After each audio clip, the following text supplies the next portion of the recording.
Hi there. So I'm going out here live on YouTube. And thank you for a lovely comment from somebody yesterday. I did a live yesterday. Really appreciate that lovely feedback. I will respond. Um, but I wanted to come on again tonight because I went for a checkup at the hospital today after having a colonoscopy a couple of months ago, having had ulcerative colitis for the last 20 years. And after the first 5 years of having medication, I decided, even though I was doing lots of healthy practices that were new for me at the time, I decided that I was going to stop taking medication because I got so fed up with being told that I was on medication for life. I was told that if I didn't take my medication, I had a much higher chance of dying from colon cancer. And I really thought, did I think long and hard about it? I just knew and believed that I could heal myself naturally. And so over the years, I completely changed my lifestyle, knowing that I'd had so much stress in my life, knowing that, I'd had PTSD. I'd gone through massive trauma when my young husband died from cancer, in a very difficult way because the doctors treated us appallingly. I just had my second baby, and I always knew that the level of stress that I'd been through was gonna come back and get me, and lo and behold, it did.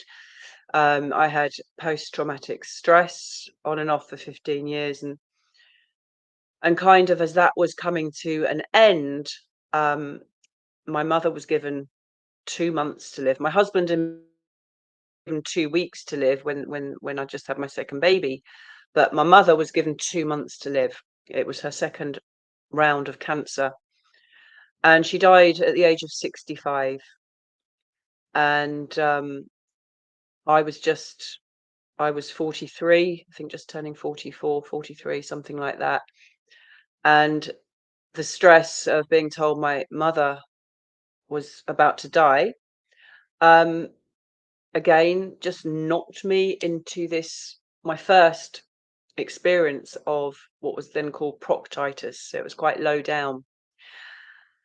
And I was literally on the verge of having my first ever um what do you call it where they clear out your colon? It's not an enema, it's the whole colon. I'd literally me and my partner at the time had literally just signed up and booked up for this. It was quite new. We liked the idea of it. He got me into supplements, and we were growing wheatgrass all around the conservatory because we were just getting into being healthy. And then I was diagnosed with this proctitis at the time, which is a lower down the bowel form of colitis. So over the years, for 5 years, I took the meds until I decided no more. I was going to heal myself naturally. And it's been quite a journey because I was never one to just be able to go from here to here like most of us can't. It's a journey of trial and error. But now I've just had a colonoscopy. I had a flare up in the summer, which was a slightly strange flare up. I've never suffered badly with colitis, and I do believe that is completely down to lifestyle, which I'm just going to talk about in a moment. Um, but what brought on this particular flare up, which was slightly different to normal, was some extremely stressful and devastating news to me in the summer about a close family member and what they were going through. And I have recognised that a lot of people that suffer with IBD are quite sensitive. We feel a lot. Of course, they say that your brain is in your gut, and it's the place where we do feel. We feel our emotions, and I've really seen the people I've spoken to over the years that have had the PTSDs, the glandular fever, the autoimmune diseases are very often quite deep and sensitive souls. And it's really important that we look at our lifestyle and how we can radically support our healing journey through natural healing, through lifestyle. And if for a short period of time you need to do the steroid or the pills or whatever, but I really highly recommend looking at starting to really massively change your lifestyle. And that can be difficult. I was a smoker when I was first diagnosed, and my father had been diagnosed with ulcerative colitis right at the beginning when nobody had heard of it. It was almost like a new disease. My father had it, and he got it when he gave up smoking. And I later went on to find out that ulcerative colitis was like the only disease that you can get when you give up smoking. I'd been a smoker for 40 years. I was going through the self-loathing and I knew I had to give up. So I did eventually give up, even after I was told that, it can actually help you a little bit if you've got colitis. I'm not sure why, but I didn't even start to investigate that. So the first thing, there's kind of four areas I'm going to just look at tonight, because I was so happy today when I went for my consult after the colonoscopy. I hadn't had a colonoscopy for 5 years. I kind of got a bit fed up with them because they could never see my colon. Like, I never apparently could empty my colon properly. And so I just didn't want to bother with them anymore. And I know some of you have heard the story that I have shared before about how I was literally going to go to Bali the next day and I was going for colonoscopy, and this specialist who was doing my colonoscopy was saying, you should be really ill. You should be, you're not well. You shouldn't be going away. And I remember thinking, I'm happy. I'm going to Bali. I'm going to the sunshine. I'm going stress free, and I don't feel ill. And it's like I was kind of told, you should be ill. You have a label. You're bleeding at your colon. Blah blah blah blah blah. And I just remember thinking, wow, I'm just not buying that timeline. I'm just not.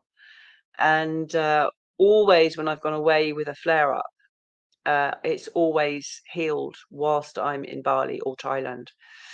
So there's a lot to be said for that. And it was the one reason, actually, it was the main reason why I massively, massively changed my lifestyle at the age of 49, just about to turn 50. And I decided that winters were no longer going to be spent in the UK. So I'd created a lifestyle doing my purpose work, doing work that I loved, but I trained people up, and so that they could do the work whilst I really took radical self-care. And I know not everybody can do this, especially when the kids are little. However, there are a lot of things that you can do to support you along the way, so that when there isn't, and if there is an opportunity, and we can always create opportunities. There's never a I can't. If you're intent on something, you can manifest that. You can create that. And so the lifestyle thing started to fall into place. And when I went back today for my post colonoscopy checkup, it's the first time in 20 years that the nurse said to me, the IBD nurse said to me, whatever you're doing, the lifestyle, it's working, and no, you don't need to go on medication for life. And that's the first time they've ever said it to me. Like, I was just like, wow, things have changed, or I've got a great nurse, or whatever. But it certainly wasn't the stern, you need to go on medication for the rest of your life. It just wasn't like that today. So that's what's inspired me to make this video tonight, just to give hope to anybody who is suffering with really any inflammatory disease, any autoimmune disease. But in particular, I can speak with confidence around my experience of ulcerative colitis. So the four subjects, the first one I want to cover is um, what you eat. Like, what you eat. Now, most people who go along and see the doctor or their specialist for the first time in the past were always told, and I believe it's probably the same. If you have any information on this, do let me know because I'm really interested. But when I went along and over the years, I was always told that, well, if you've got Crohn's, you've got to watch what you eat. But if you've got ulcerative colitis, it's nothing to do with what you eat. It's like it's nothing to do with what you eat. That's just not true. You can really, really, really support and shift, I believe, any illness or disease through one component being looking at what you eat. Now, because I knew I was going to make this tonight, I only know my experience. And I just thought, literally 10 minutes before I came on to do this live stream tonight, I thought, I wonder what other people are saying. I don't normally worry or think about what other people say.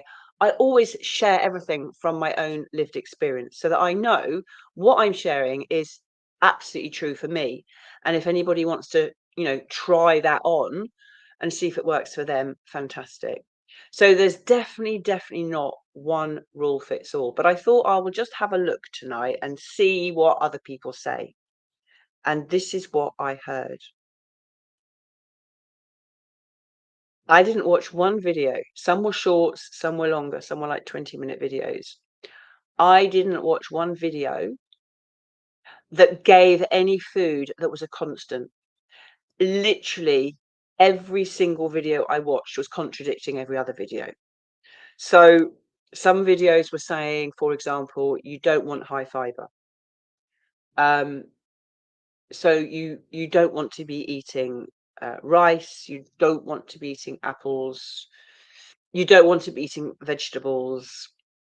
And then other people were talking about ulcerative colitis and were saying the complete opposite. You need to eat white rice, you need to eat apples, blah blah blah blah blah blah.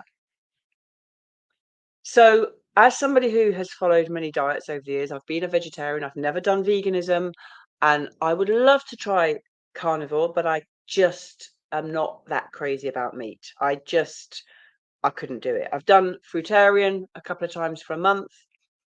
In fact, it was beyond fruitarian. It was a mango. I did a mango diet twice for a month. I've spent time in Thailand where I started doing the mangoes, and then somebody said, no, it's high inflammation, it's too much sugar. You don't want to be doing that. So everybody's got an idea about what you should do, what you shouldn't do. People talk about green juices, and for some people juices will work, for other people it won't work. Salads, raw stuff, vegetables, things that you can't digest. So you've really got to look at what works for you. I'm not going to tell you what you should and shouldn't eat, but there are some basics. And there is one thing that the nurse said to me today, and this was at the Lister Hospital, such a lovely nurse. And I said, do you tell people about diet now? And she said, well, she said, we're just looking at, telling people not to eat too much processed food. And I thought, yeah, that's okay. That's a step in the right direction, because processed food is full of shit. Basically, it is no good for you.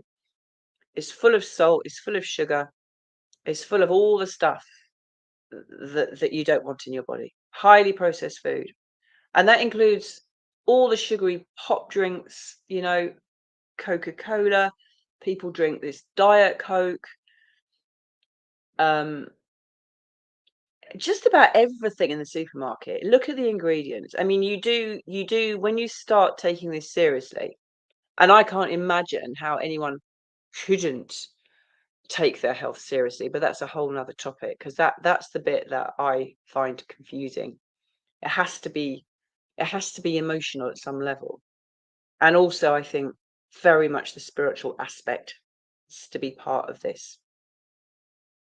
But don't be too hard on yourself when you start changing a diet, because for me it's taken me a lot of years. It's taken me probably 10, 15 years to get to the point now where I eat pretty healthily the majority of the time. And I know that if I'm not eating healthily, so I'm talking about, eating, I love cake. I love cake. Some people are very good. Some people are very strict. I'm somebody who loves food, and I'm an emotional eater, like many women. Um, so that can mean I won't eat or I will eat too much cake. um, so there's no rules, but there are three foods that I'm going to say that I think are really, really good for colitis, and one of those is salmon, like fish. The oil in salmon, the what you get in salmon is just so good for inflammation in the gut, in the body. So salmon, I believe broccoli is really good. Steamed broccoli, I have a lot of broccoli. And blueberries are really good. And those are my three highly recommended. I also believe that meat and eggs, not everybody, eggs is not for everybody. And if meat is not for you, but a lot of people are saying carnivore is really good for inflammation.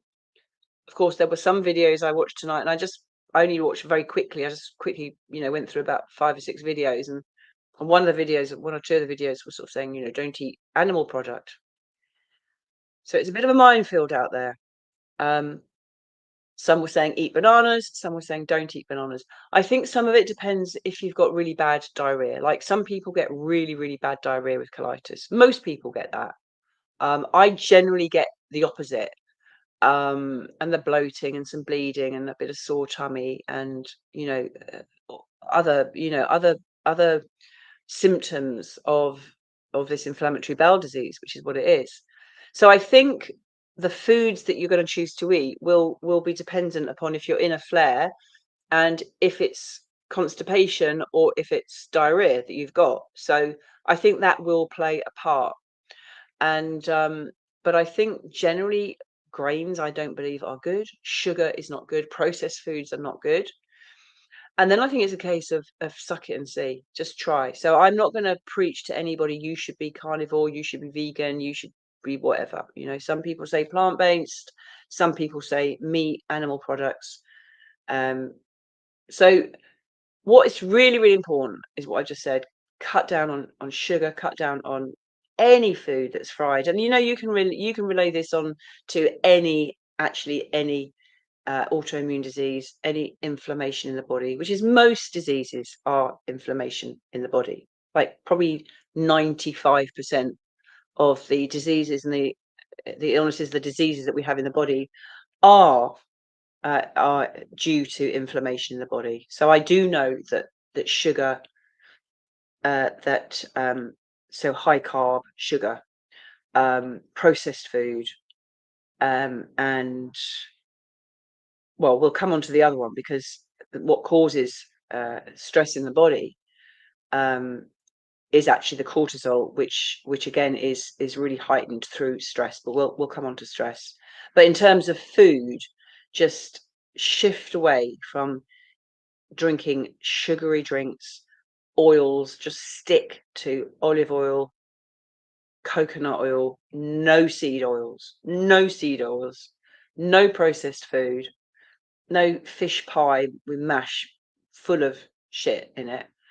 Uh, Basically, a lot of stuff that you get in the supermarket, and just stick to, avocados. Again, fantastic. Avocados are brilliant. Those oils, the fats in the avocados are amazing. So, just broccoli, um, avocados, salmon, oils, cooking in olive oil, coconut oil, blueberries.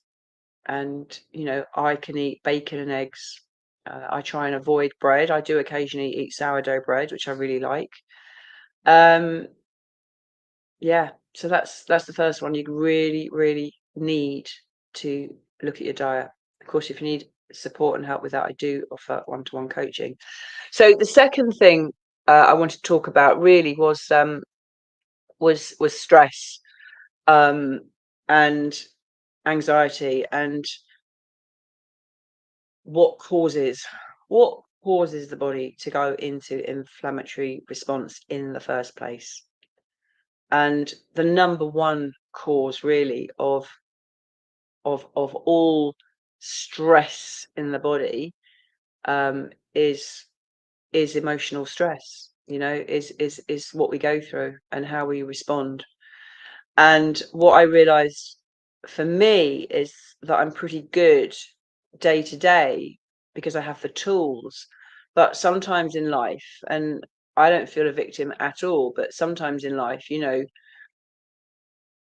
we many people go through horrors, like real horrors, and some people seem to have a stronger constitution because somehow they're not as sensitive and they can just deal with things better because they don't feel so deeply. And other people do, and I'm just one of those people who is very sensitive, and I feel people very deeply, and if somebody close to me is going through something very, very major, like life-threatening or something, many of us, there is a response to that, a physical response. It's funny, when I came out of the hospital today, I was chatting. I thought it was a guy and his partner. He was in a wheelchair. It was actually his mother. His mother was 55 and he was 29. I thought they were I thought they were partners. And he'd broken his foot, and we just got chatting. And and I said, what happened emotionally before you broke your foot? Because I said, I don't believe in accidents. I said, I believe disease and accidents are, all part of the same thing. They all come from some trauma, and it's an emotional trauma. And he said, you're spot on. He said, I was addicted to cocaine. And he said, I stopped doing it for a couple of months, and I went off to Benidorm with my mates. And the first night in Benidorm, I was back on the cocaine. And the next night, I broke my leg. And he said that was the best gift I could have had. So, always look at what's triggered something. As I said, my mother was given 2 months to live, which was my first trigger for the colitis. And then I can't always every year, because I do have a flare up every year. Um, and I don't always pay attention to what's brought it on, but there's usually something going on that's brought it on. Um, but as I said, this was a particularly strange one I had this year, and it was definitely brought on through some very high stress that I went through this summer. So changing your lifestyle and really looking at how you can really work with your vagus nerve to do practices like breath work, like meditation, massage, avoiding stress as much as you can, but having the tools to deal with it. And, I know from firsthand experience that even when you have all the tools, sometimes life can throw such major trauma at you, especially when it's your own child. Um, or, I had a very, very traumatic experience earlier well, actually, it's a year ago now, actually, just over a year ago, um, with my sister who went through something massive. And there are certain things that have happened, um, that you all of the tools just go out the window, and I'm just stuck in that trauma. And, I look at these people in America who have had these floods and lost their homes and family members. I mean, it's a horror story out there. It's a horror story. And although I've never been through anything like that, although I did have a flood in this place, which for me felt like a horror story. Um, and for some people, it might not feel as bad. But what I've noticed with myself, which is quite interesting, is that at the time, I kind of think, "Oh, it's okay, I can deal with this," like when I had the flood here, "It's okay, I'm gonna make it fun, I'm gonna go and stay in Airbnbs, the insurance are paying, so I'll go to Brighton for a month," and I kinda made it fun, and it was fun till it wasn't, because sometimes when you go through something, then something else knocks you, and something else knocks you, and slowly I felt like I was just being chipped away and chipped away, and then it's like, "Oh my God, I just need some support here." And I literally felt like I was on my knees, like I was just being battered. And, it's harsh. It's harsh. Life can be really harsh. And then other people will just turn to a drink or whatever people turn to. Um, and I was never willing to do that. I was never prepared to not face full on what was happening. But it doesn't mean it was easy. In fact, it's hard. healing, healing, and meeting all this stuff that happens is not easy. But it does give you a greater capacity to hold space for others who are going through that. It's quite profound. I wouldn't choose it. So anything that's going to really work on your parasympathetic nervous system, breath work is amazing, yoga is amazing. And the other thing is detox. And having worked in detox retreats in Thailand and Bali, and run detox retreats myself, I know firsthand that a lot of people are a little bit misguided with detox, because a lot of people just detox and retox, detox, retox. Um, and maybe there is some benefit in that. I used to say there was none, but maybe there is some. And one of my clients at the moment is about to do a month of no alcohol, for example. And I don't personally get that. I personally, I think to say I'm going to go without alcohol for a month is like saying to myself, well, it's okay, because when that month is over, you can have your alcohol again. And let's see if it works for this person. um I don't believe we're all the same. We all work differently. I literally, I couldn't stop smoking for 40 years. So that was 9 years ago I gave up. So we've all got our own way of dealing with things. However, we all need to look at having practices where we can really learn how to switch off the fight and flight response, the sympathetic nervous system, and come into that calm state. And that leads me on to the final one. Oh, one more thing with detox, sorry, that I wanted to mention. Um, was detox doesn't have to be going to a detox retreat and doing green juices and enemas and all that stuff. That is one aspect of detox, but we have many ways of detoxing, and of course the skin is a really important one. So I think saunas are amazing. um, I threw my sauna out in the flood that I had, and I've bought another one, an far infrared sauna, just the zip up one. They're a couple of £100. And I might do one tonight if it's not too late. It's getting late. It's getting late. It's getting towards 10 p.m., I think. um, Let me know if you're here listening. Oh, I'm not doing a Facebook Live. I'm on YouTube, but do say hi. Let me know if this is a topic that interests you. Um, and let me know. Yeah, let me know. And if you enjoy my content, please subscribe and like the video. It's probably of more interest to people who have ulcerative colitis or any inflammation in the body. So yeah, so sauna is fantastic, and of course also the lymph. We've got a lot of lymph in the body, in the groin, and one of the best ways to move the lymph is walking, or some shaking, or if you've got one of those little trampette things that you can jump on. It can be just simple exercise. So again, if you are in a flare up, or if you've got an ulcerative colitis or a inflammation in your body, and um, you're in flare up at the moment, don't I gave up all that heavy exercise. I used to teach aerobics. I gave all that up. Even when I started teaching hits, I found that my system, because I'd had PTSD and I'd had glandular fever, and I know my system now. It's taken a long time.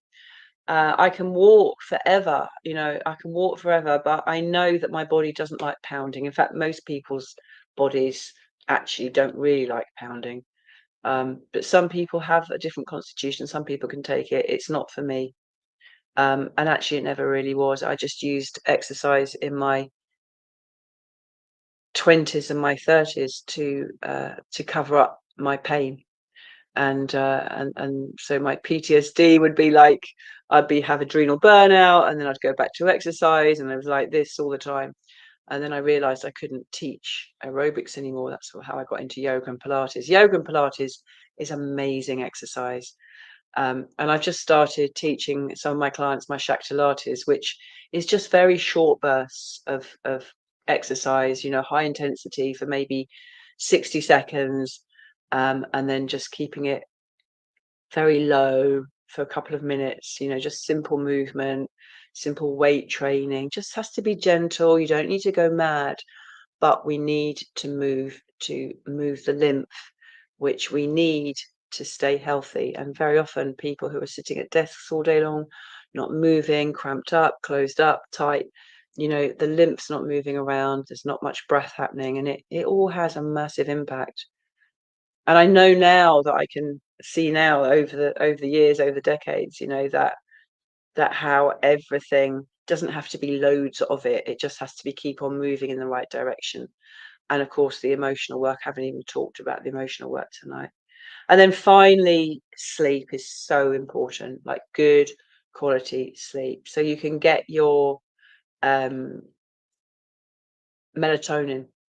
I actually, a friend of mine who you probably remember, I've mentioned Katrin several times, who's a Harley Street naturopath. Um, she gets me some really good melatonin from Germany. I think it's quite. I do understand that it was kind of banned in the UK. I think you can get it, but it's probably a cheap fake melatonin. But I do get a good quality melatonin. And when I had flu last week and the week before, um, she said, right, really up your melatonin. Like apparently it's really good for your immune system. But you can get melatonin from the sunshine as well. Remember that. But many of us are not living in sunny climate. But it's one of the reasons why I constantly travel to hot climates is for my health. And it just feels like a really nurturing thing to do. So I hope that was of some use to some of you. I can see there's several people listening live. If you know anyone who's got ulcerative colitis or any sort of uh, irritable bowel disease, is having gut issues, or it's just got IBS, people get diarrhea and constipation and bloating, and a lot of people who haven't been diagnosed with colitis or Crohn's have actually got that. They haven't actually got the disease, they haven't been diagnosed with the disease, but they are on their way. They may have um, a like a perforated bowel. I'm trying to think what they call that now, but I know that even as little ago as 5 years ago, the doctors did not recognise leaky gut. That's what I'm thinking of. Leaky gut is not a vocabulary that the doctors have. So they don't do leaky gut, they don't do diet, they don't do nutrition. But basically, if you are stressed and not eating well, and you're drinking alcohol and not sleeping well, and you're just not looking after yourself, you've probably got leaky gut. You've probably got a bloated gut. I mean, I can tell a lot of my clients, especially when I had the Pilates studio, people talk about having a big belly, but I can tell if it's because they're just fat or if it's bloated. You can tell. And many people have bloated stomach, especially, middle-aged men with their beer guts. I mean, it's so unhealthy. It's not true. It's unbelievable. Most people are walking around pretty unhealthy. You can usually see it in the face, the throat, the thyroid. If somebody's got a sort of lumpy hair or fatty hair, you can see disease, you can see illness in the body. And many people are overweight and not living a good lifestyle. And if you want to live a long and healthy life, um I mean, although I have a disease, it's never stopped me doing anything. Like I said earlier, I'd be going off to Bali happy, and the doctor's going, you should be ill. You should be ill. But I knew that my lifestyle and how I was taking care of myself and what I was doing myself was kind of making me well anyway, mentally well. There's a massive. I mean, my sister always says to me, you inspire me so much with your eating. And then if ever she's eating healthily and I'm in a bad one, I'll think, God, you're inspiring me. But normally, I'm the one that inspires everybody. So that's another reason why I have to keep doing it, because I have to walk my walk. So it's another great reason to find somebody to support you, because we can't always do this stuff on our own. And I was talking to somebody today, about what is it. I was talking to somebody today who did the 12-step program, for addiction, and I've obviously had several clients over the years who have done the 12-step program. And I just said, what is it? What is it that makes somebody who is addicted? What is it that really makes them want to change, like genuinely want to change? And he said they have to hit rock bottom. They have to hit rock bottom.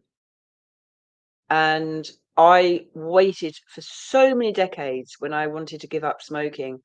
I kept thinking I'd hit rock bottom. I was self-loathing, all these things that I was doing, and yet I couldn't. It was my comfort. It was my comfort.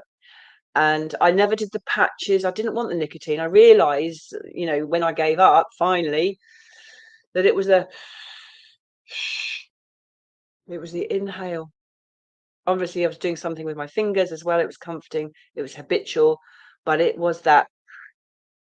So when I first stopped, if I ever had a moment of wanting one, and I literally did it day to day to day, I literally would take my fingers and literally one or two of those, and I was sorted. So I hope that's been helpful, useful. Please share with anybody who you think this might help, and do reach out if you want some support, if you want to book a one-to-one. Thanks for listening. Do subscribe if you're not subscribed. And yeah, that's my share for tonight. Big love, and see you again soon. Bye for now. And let's do my favourite thing of ending the live stream properly. Take care.